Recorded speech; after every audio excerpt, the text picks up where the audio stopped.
أفزع الحقائق، ويصور معاوية ويزيد بأنهم على حق والأئمة على باطل.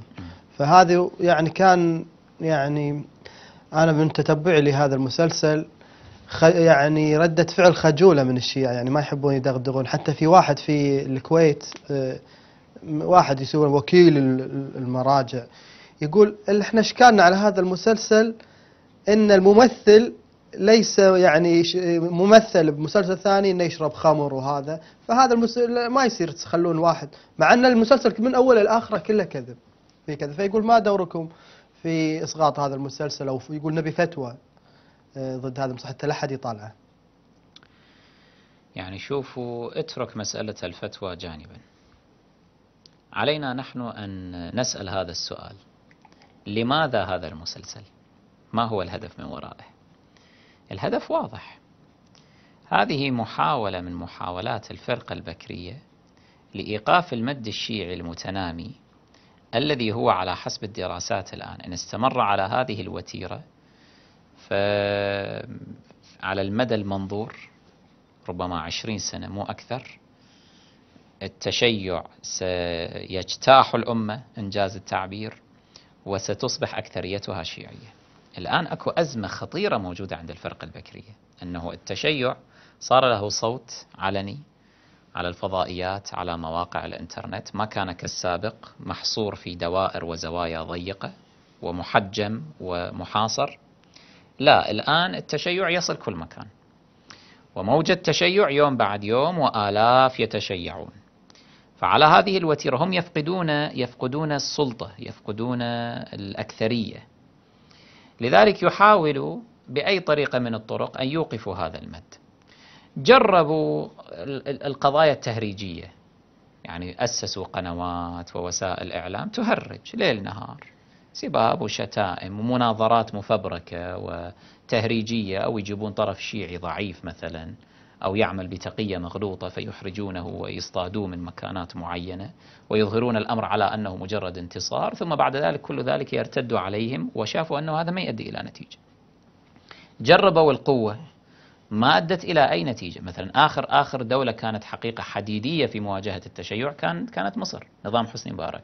ماذا صنع في الشيعة؟ كلهم كانوا زجهم بالسجون، أي واحد كان يعلن تشيعه يزجه في السجون.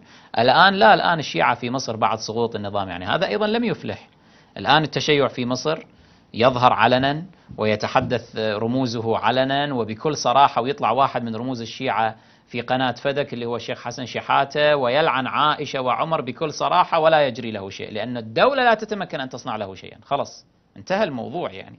والآن يريدون أن يؤسسوا حتى حزبا شيعيا داخل مصر، وسيطروا على جماعة من الأزهر وإلى آخره. فجربوا وسائل كثيرة، هذه إحدى الوسائل التي الآن يحاولون من خلالها أن يوقفوا المد الشيعي. يقولون الخداع البصري إنجاز التعبير، مسلسل فيلم، وهذا بسهولة يعني الناس تتقبله ويدخل في القلب وإلى آخره. المسلسل هم واضح، أنا وصلني يعني النقاط الرئيسية اللي ذكرت فيه، وغايته هي هذه: أنه لا، العلاقة ترى كانت جدا طيبة بين الصحب والآل، بين من يسمونهم الصحابة وبين أهل البيت عليهم السلام. لا، كان الحسن والحسين ومعاوية ويزيد حبايب، يعني حبايب مثل السمن على العسل. وزين شلون إذا تقاتلوا؟ شلون صارت هالمشاكل؟ يعني شلون؟ يعني تعال دخل بعقلي الآن، عائشة، طلحة، الزبير، معاوية، هذول قاتلوا أهل البيت، قاتلوا الإمام أمير المؤمنين، قاتلوا الحسن، قاتلوا الحسين صلوات الله عليهم. شلون يعني هاي الأمور شلون ترهام؟ قالوا أكو جماعة مدسوسة، جماعة يرأسها شخص أسطوري اسمه عبد الله بن سبأ، يمني هذا كان، زين، هذا كان يهودي، هذا جاء تسلل راح إلى المدينة، وبعدين طاف في البلدان. شوف الشخصية هذه اللي لها تأثير حقيقة، يعني أشبه بتأثير يعني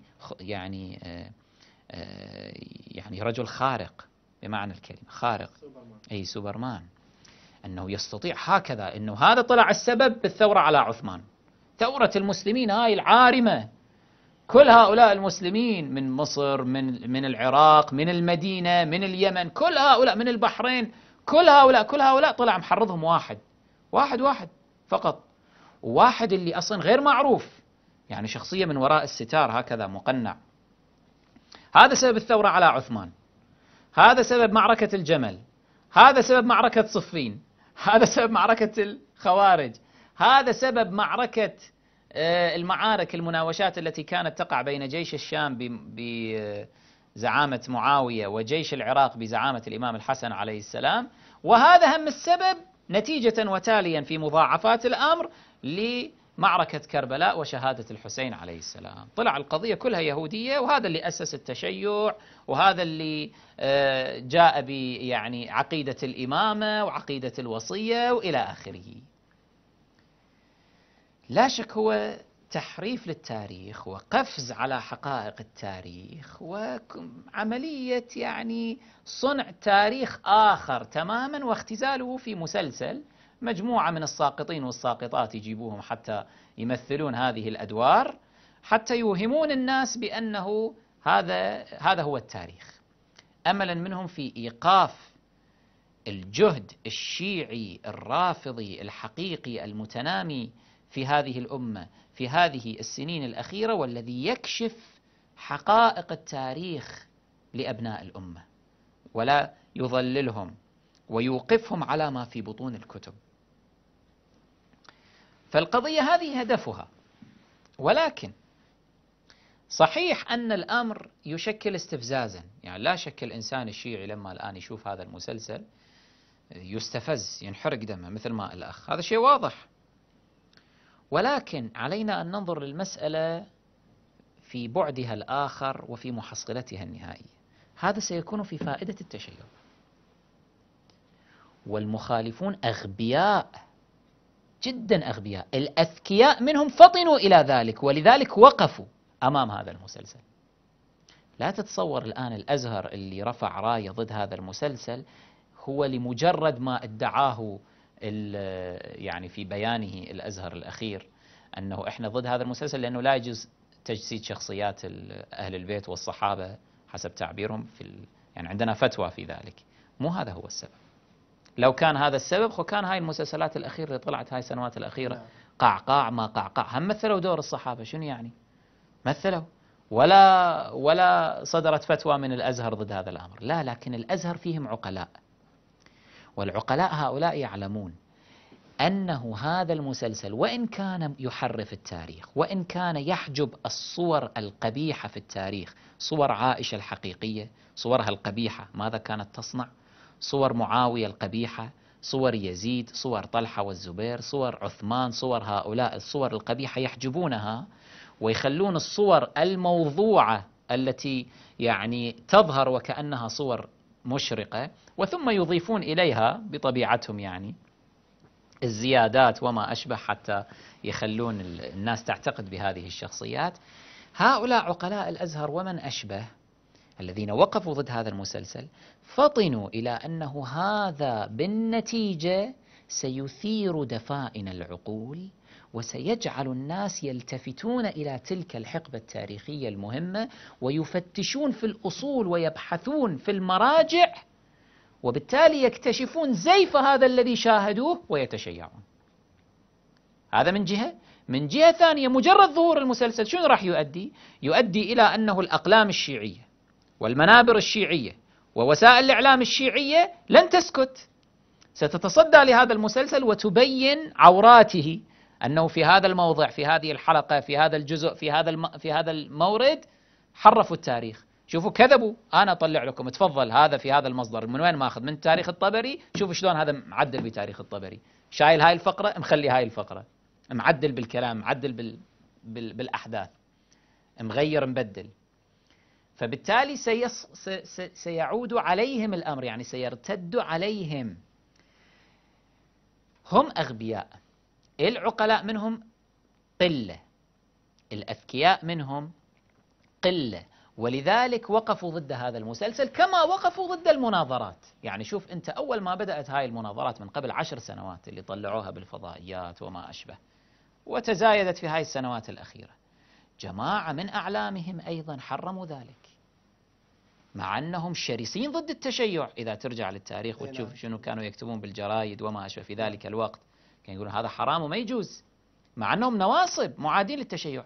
ليش؟ لأنه يدري أنه هاي المناظرات نتيجة تلف الدور تصير في صالح التشيع، تعطيك على الأقل زخم تقدر تتحدث به.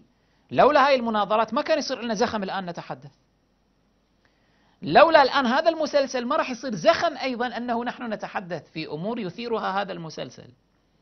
وثم ستعقبه بالنتيجة الشيعة لن يسكتوا.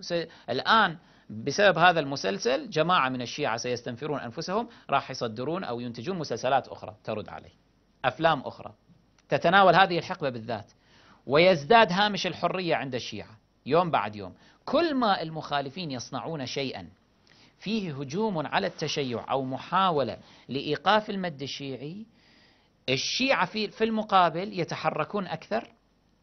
لأنه مثلا الآن لاحظ قناة فدك لو كانت طالعة قبل 10 سنوات كنت تجد الشيعة أكثرهم ضدها.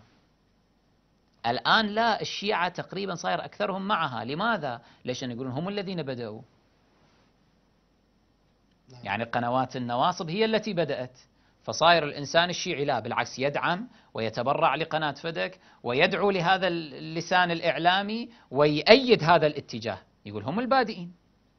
فهم لا يعلمون أنهم بهذه الطريقة يخدموننا، هم يخدموننا من حيث لا يعلمون.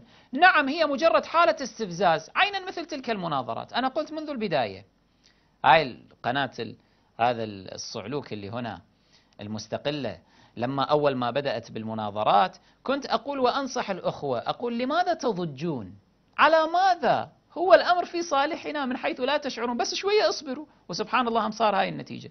قناة المستقلة 10 سنوات حاولت أنها توقف التشيع وتسقط التشيع، قدرت سقط التشيع أم زاد عدد الشيعة في العالم؟ زادوا، حركت الأجواء الآن هاي القنوات اللي طالعة هاي هنا في مصر وهنا وهناك، هاي الدول بقايا أبناء عائشة، هاي القنوات اللي تطلع ليل نهار حتى تسقط التشيع، قدرت تسقط التشيع؟ ما زادت من التشيع شيء، وإنما مجرد حالة استفزاز فقط، لأنه هو يريد يستفزك. قاعد أمام الشاشة أنت وإنسان شيعي وغيور، تسمع كلام ضد أئمتك، تسمع كلام ضد علمائك، تسمع كلام ضد دينك، ضد مذهبك، فتستفز. بس يريد يستفزك من جهة، ويريد أنه بطريقة ما يلبس على أبنائه من جهة أخرى حتى يجعل بينهم وبين قبول التشيع حاجزا ولو نفسيا. ما ينجحون. هذا من المسلسل من يعني محاولاتهم الفاشلة. لذلك أنا مو مع الضجة على هذا المسلسل أبدا، أنا مو مع الضجة، وأقول البثوا واصبروا وشوفوا النتيجة. هذا المسلسل سيكون في صالح التشيع، ولكن عليكم أن تنتظروا. ما عندنا طبعا وقت يعني يمكن 7 دقائق. نبي ناخذ طبعا الأجوبة باختصار لو سمحت سماحة الشيخ فاضل.